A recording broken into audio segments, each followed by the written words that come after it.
Hello tout le monde, aujourd'hui je suis avec Ludo de nouveau pour faire une vidéo où je vais lui poser quelques petites questions et j'attends de lui un retour spontané puisqu'on ne prépare jamais ces vidéos à l'avance.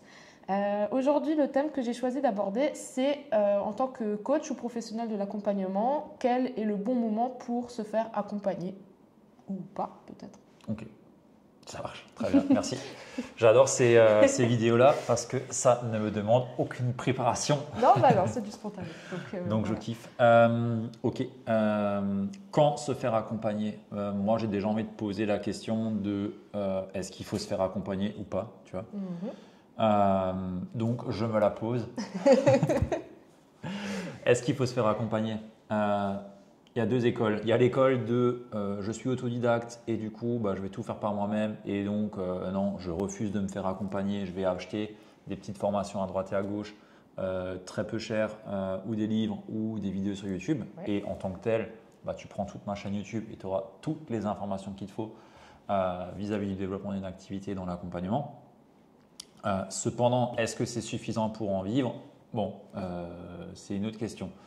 Et puis à l'école, des personnes qui veulent se faire accompagner parce que ils voient très bien qu'ils n'y arrivent pas, ils ne veulent pas perdre de temps et ils savent aussi que il y a un coût d'opportunité à avancer seul sans avoir les compétences et l'expertise nécessaire pour arriver à en vivre. Donc il y a ces deux profils-là. Donc moi la réponse que j'ai envie de donner, c'est tout dépend de où est-ce que tu en es rendu. Moi j'étais partisan à l'époque de je suis autodidacte, je me forme par moi-même, j'avance par moi-même, jusqu'au jour où j'ai voulu professionnaliser mon activité. Ok. Tant que j'étais encore ingénieur à côté et qu'au final c'était un peu un loisir, en fait ça en restait au stade de loisir et donc je ne professionnalisais pas forcément mon activité. J'ai lu tout un tas de bouquins, j'ai lu… Des formations en ligne, du coup, que tu as dû acheter. Ouais, j'en ai acheté quelques-unes, des petites, notamment à l'époque chez Antoine BM, Ouais. des petits trucs, tu vois, à gauche, à droite, à 47 euros, 100 euros ou 300 euros, des petits trucs, mais qui au final, mis bout à bout, ça fait quand même une petite somme à la fin, mais bon. Ouais, C'était plus mes jeux vidéo à moi, tu vois. Il y en a, ils achètent une Play et ils jouent à Call of Duty ou à FIFA, moi, je faisais oui, ça, tu as tu vois. regardé des vidéos à C'est ça, longueur de journée. en gros, et c'est toujours le cas C'est aujourd'hui. toujours le cas aujourd'hui, ouais. Mais en vrai, tant que je voulais pas vraiment structurer et développer l'activité, c'était OK. Jusqu'au jour où je voulais vraiment me lancer, vraiment arrêter mon job d'ingé. Et là, je voyais bien que mes compétences n'étaient plus suffisantes pour aller plus loin. Ok. Donc, pour moi, si aujourd'hui tu es dans le cas où tu veux vraiment te professionnaliser et vraiment développer une activité sérieuse, et je ne dis pas que quand tu as un side ou un loisir à côté, c'est pas sérieux, mais où tu veux vraiment vivre et dégager du chiffre d'affaires et pouvoir sortir potentiellement d'un job, pour moi, il n'y a pas de question à se poser parce que finalement, les informations que tu trouves dans des formations ou des vidéos YouTube ou des livres, c'est bien, mais ce n'est pas adapté à ton contexte. Et ça, du coup, pour moi, ça fait toute la différence et pour tout le monde en fait. Parce que quand tu as juste des informations, ok, c'est intéressant, mais qu'est-ce que tu en fais? Comment tu le mets en application? Comment tu le mets en mouvement et dans la matière, tu vois? Et ça, Ouais. en fait, on est tous différents et on a besoin d'un regard extérieur sur ce qu'on fait pour voir ce qui marche pas. Et donc, c'est la raison pour laquelle il faut se faire accompagner pour moi.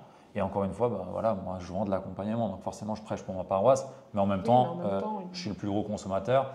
Et en l'espace de 3 ans, j'ai investi plus de 60 000 euros en accompagnement et ouais. en formation et en tout ce qui est en lien avec purement accompagnement business. Je ne parle pas des équipes là-dedans, hein, vraiment juste accompagnement pour moi. Oui. Donc là, imaginons, on part sur quelqu'un qui est coach sportif ou coach je ne sais quel domaine.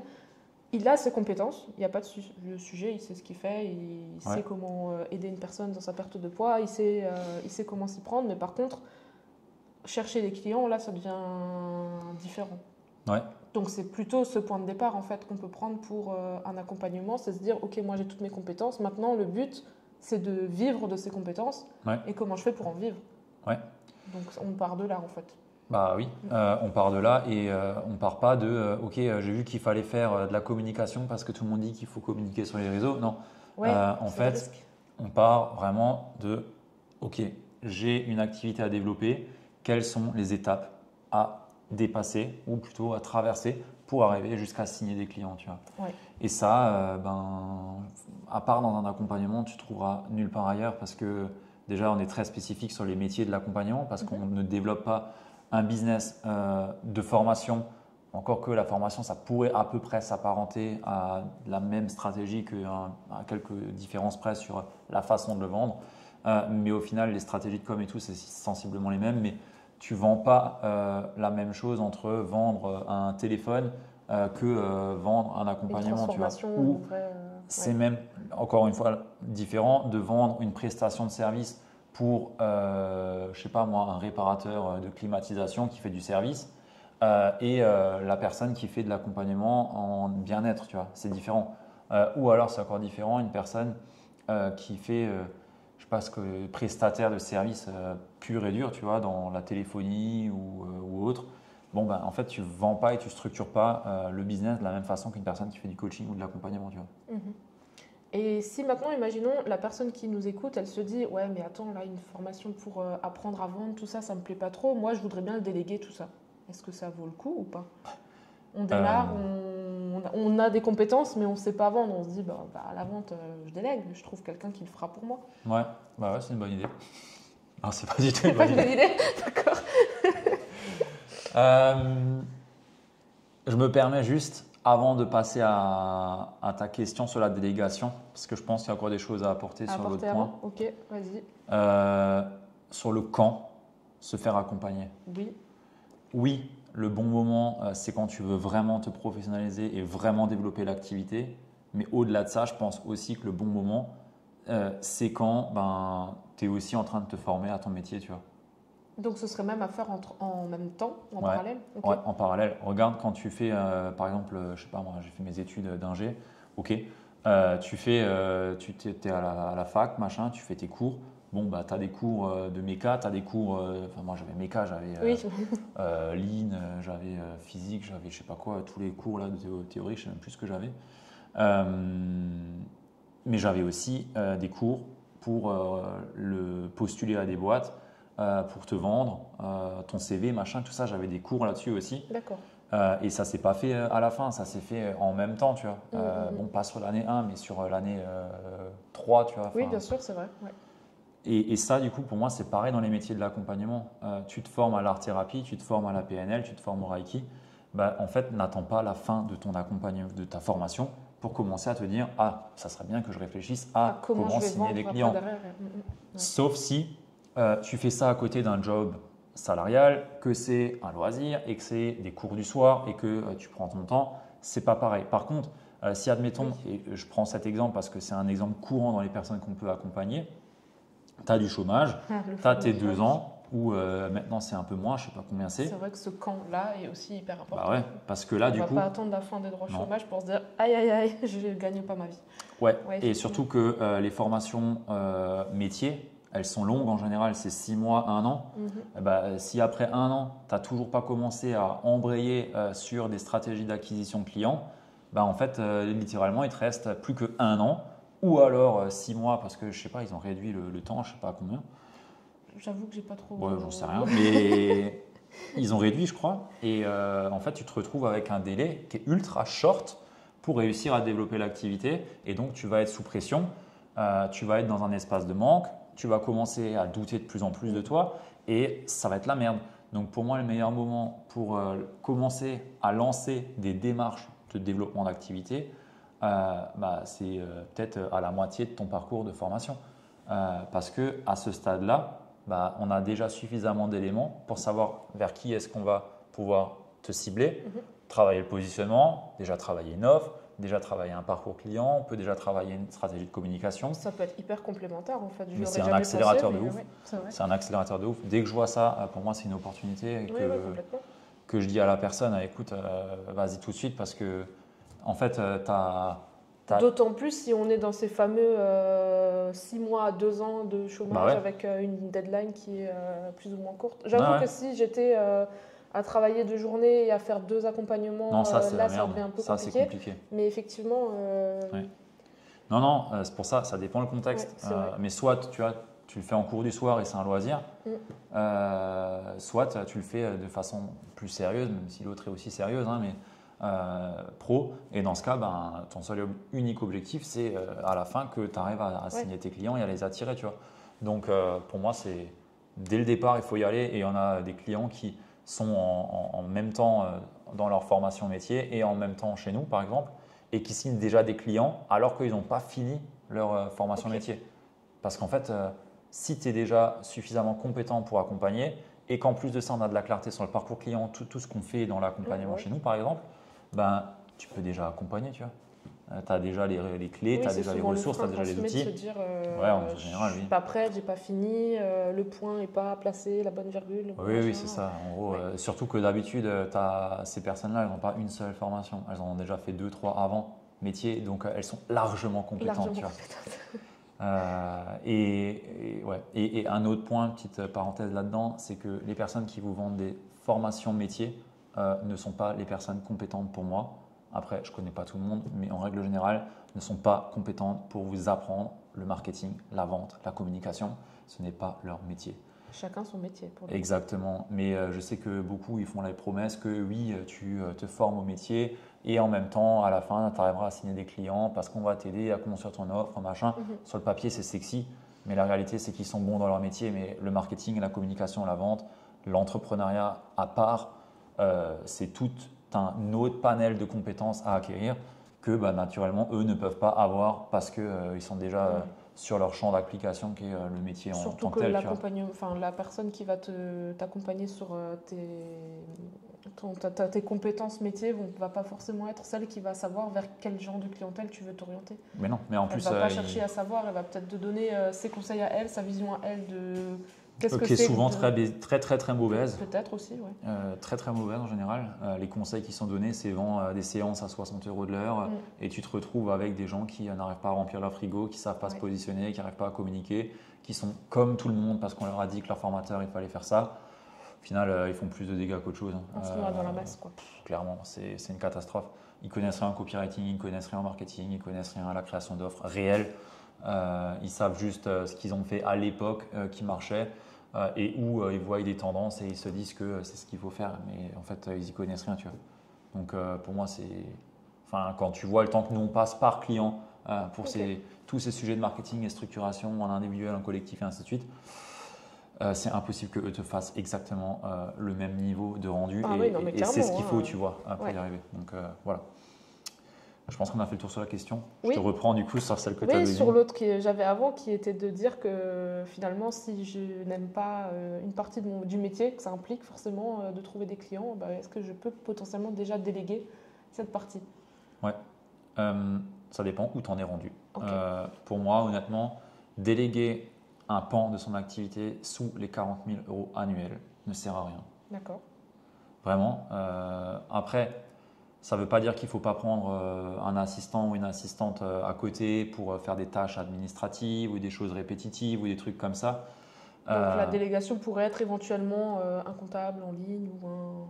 Ouais, et encore, si tu fais 40 000, tu es en auto-entreprise, tu n'as pas besoin de comptable. Oui. Tu n'as pas beaucoup de flux trésorerie, machin, il n'y a rien. Enfin, tu n'as pas besoin. Et puis, la majorité des tâches en général que tu fais à ce niveau-là, tu peux les automatiser assez facilement, ne serait-ce qu'avec de l'IA et un peu de make ou des trucs. Bon, après, il faut un peu toucher, mais disons que si tu t'intéresses et que tu te fais accompagner, tu as des clés potentielles pour déjà te libérer du temps sur des tâches qui ne sont pas forcément utiles. Mais tout ce que, en général, les gens veulent déléguer, c'est plutôt communication, vente. Voilà. Ça, c'est la majorité de ce que les gens veulent déléguer. Et pour moi, c'est la pire des choses. Parce que c'est littéralement ce qui donne du souffle, de l'oxygène dans ton entreprise. C'est parce que ça respire ce qu'on ressent nous et ce qu'on veut faire passer comme message, ou dans le sens où ça nous fait sortir un peu… Les deux. De l'activité principale et ça nous fait faire un peu des tâches… Ouais, les deux. Imagine que demain, tu devais déléguer la vente à un closer. 40 000 € annuels, c'est ce que tu fais. Par exemple. Un closer, ça se rémunère 10% de la vente. Entre 8 et 12% de la vente. Donc, ça voudrait dire que lui, à l'année, il va gagner, dans le meilleur des cas, il va gagner un peu moins de 4 000 euros. Déjà, de une, il ne peut pas vivre. Non. Premier point. Donc, c'est mort.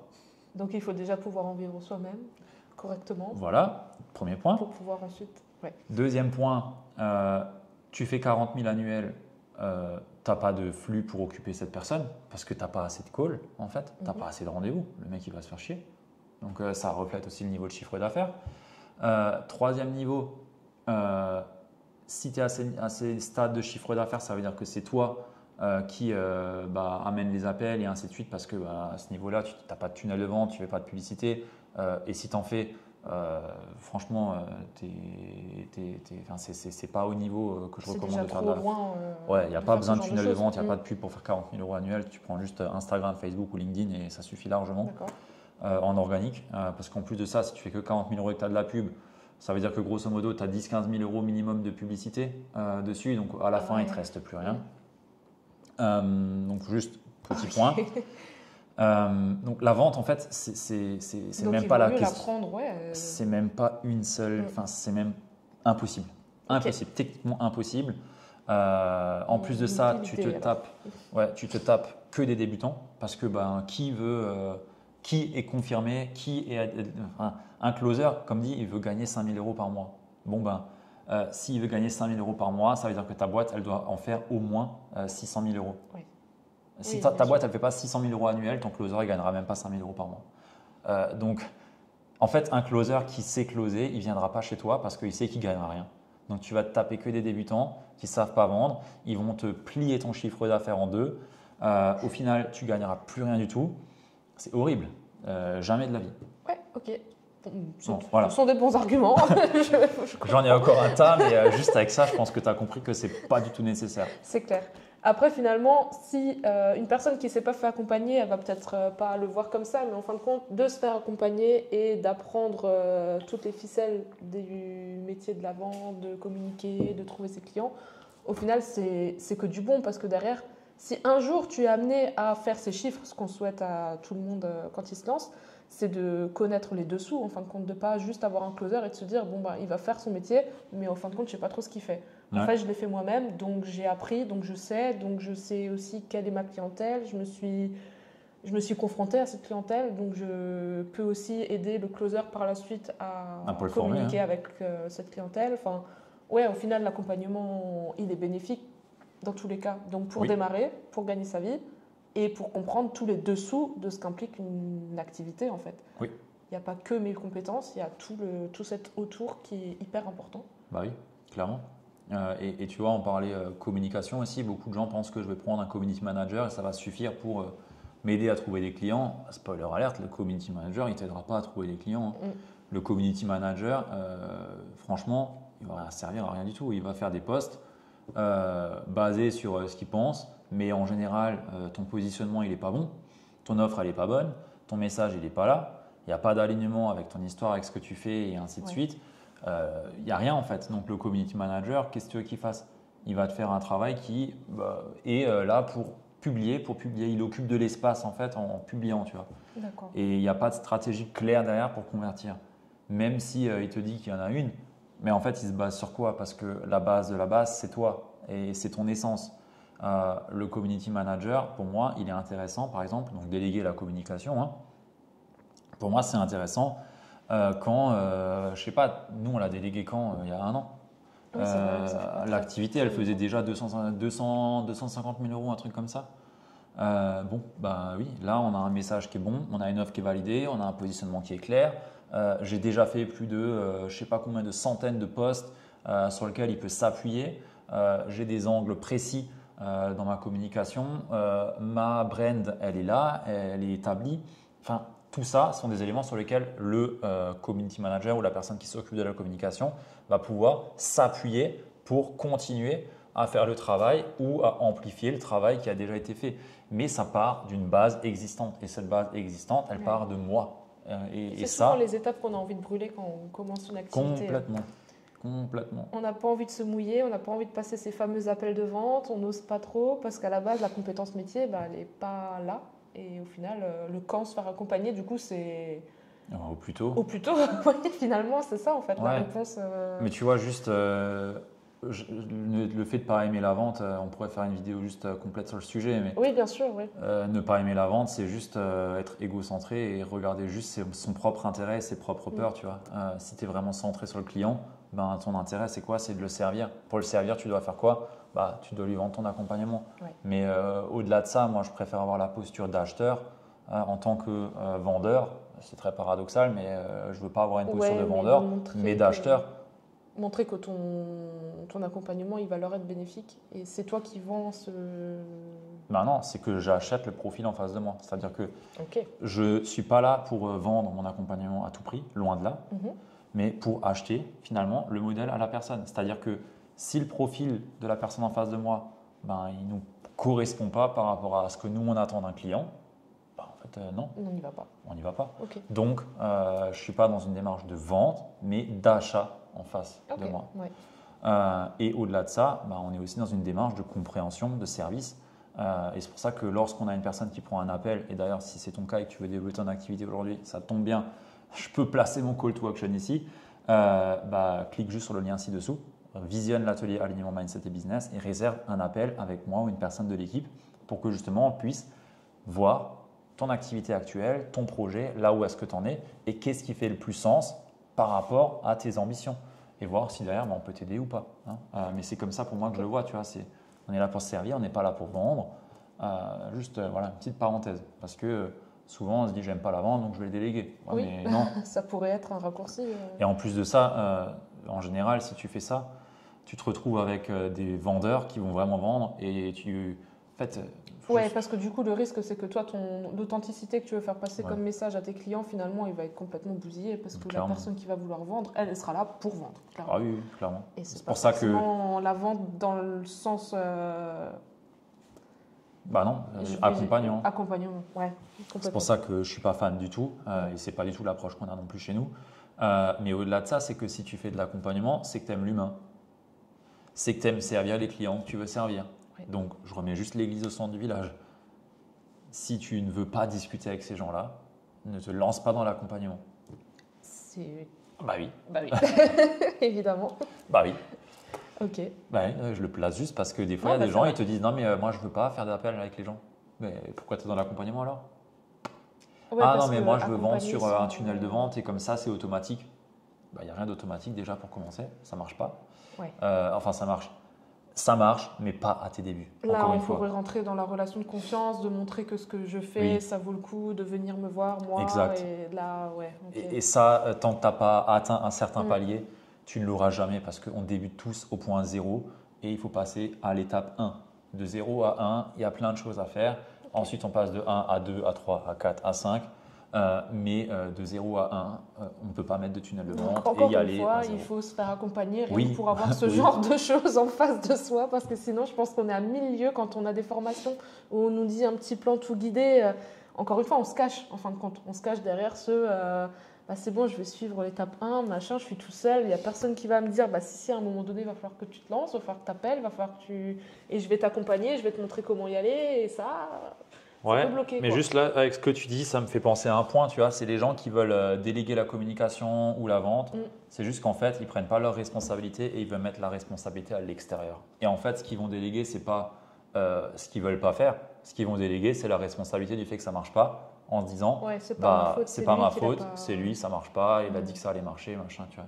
Et moi aussi, j'ai déjà délégué des trucs en me disant, putain, j'arrive pas, vas-y, je le délègue, et puis au final, ça marche toujours pas parce que le truc, il était Tu pas bon restes à la la base. référence de ton accompagnement, donc il faut quand même que Non, c'est même pas ça le point. tu sois avec, quoi. Non, pas forcément, mais ce que je veux dire, c'est quand tu délègues pour juste te débarrasser d'un truc et en Ouais. enlever la responsabilité, en règle générale, ça se passe mal parce que déjà, de une, tu sais pas comment ça fonctionne, tu sais pas ce qui marche pas, pourquoi ça marche pas, et donc Mhm. tu juste, tiens, fais-le, débrouille-toi. Ouais, c'est ce qu'on disait ça tout doit à marcher, l'heure tu vois. avec je sais pas du tout closer, du coup je vais prendre un closer Mais voilà. et puis il va C'est faire ça. son taf et moi je me dédouane de toute responsabilité. Ouais. Sauf que là on parle de vouloir faire Oui. un business sur lequel Exactement. on voudrait vivre et potentiellement gagner un peu d'argent. Ouais. Ok. Donc la question sur quand déléguer, moi, c'est d'abord le quoi. Hein. Pour moi, tout ce qui est admin, machin, oui, on peut le déléguer. On peut déléguer des petites choses à droite et à gauche, mais encore une fois, est-ce que en sachant que ça ne nous prend pas tellement de temps que ça au début, puisque ouais, pour moi, franchement, au début, fais-le. Et parce que tout l'argent que tu as au début, pour moi, il est important. Parce qu'il va te permettre de, si tu le souhaites, aller plus loin avec la trésorerie que tu as. Tu vois. Ouais. En soit te faisant accompagner sur d'autres thématiques ou alors en investissant dans d'autres leviers marketing et ainsi de suite. On ne va pas rentrer dans les détails, mais pour moi, tout l'argent qu'on gagne à nos débuts, ça doit servir pour la suite, pour stabiliser, pérenniser l'activité et la croissance. Tu vois. Ouais.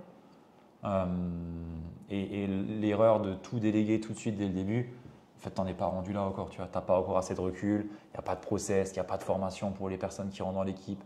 Il n'y a rien qui est fait pour, et du coup, les gens ils se retrouvent là. Je l'ai aussi fait, c'est pour ça que j'en parle. Ils se retrouvent là un petit peu. Je suis là, mais je sers à quoi du coup Qu'est-ce qu'on fait comment ça marche. Ils te sollicitent plus qu'autre chose parce qu'il n'y a rien en place et c'est normal. Du coup, tu passes plus de temps avec eux et en fait, le problème, c'est que tu dois aussi rentrer des clients parce que sinon, il n'y a plus de cash. Bref, c'est un cercle vicieux qui, pour moi, nécessite d'avoir un certain palier et une certaine stabilité dans l'acquisition. Pour moi, franchement, si tu ne fais pas 8-10 000 euros tous les mois depuis au moins 3-4 mois, réfléchis même pas à la délégation parce que tu n'en es pas encore là. Ouais, d'accord. Voilà. Ça marche. Voilà, on est bon? On est pas mal. Sujet clair. Parfait. J'espère que ça vous a plu. Dites-nous dans les commentaires si c'est le cas. Mettez un petit like et si tu veux te faire accompagner ou voir comment est-ce qu'on peut t'aider à développer ton activité de coach, thérapeute ou personne dans l'accompagnement, je t'invite juste à cliquer sur le premier lien dans la description, visionner l'atelier alignement mindset et business et par la suite prendre une session avec nous si ça fait sens pour toi. Good? Bah ouais, on n'attend plus parce qu'apparemment au plus vite on se fait accompagner, le mieux c'est. Donc. Et comment ça fait le marketing là? J'ai bien écouté. C'est bien. Parfait. Voilà. Allez, à plus. À la prochaine. Ciao.